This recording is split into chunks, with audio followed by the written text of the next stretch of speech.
যারা আউলিয়াদের সাথে বেয়াদবি করতে গিয়ে নবীর সাথে বেয়াদবি করে, নবীর সাথে বেয়াদবি করতে গিয়ে স্বয়ং আল্লাহর সাথে বেয়াদবি করে।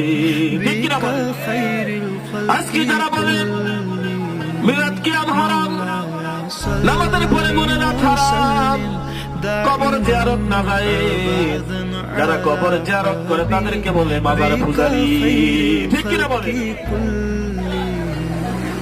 আমরা যারা আজকে মাজার শরীফে যাই বরকতের উদ্দেশ্যে, আউলিয়া কেরামদের মাজারটাকে জিয়ারত করি, ওনাদের কাছে কিছু চাই না, চাই আল্লাহর কাছে। ঠিক কিনা বলেন?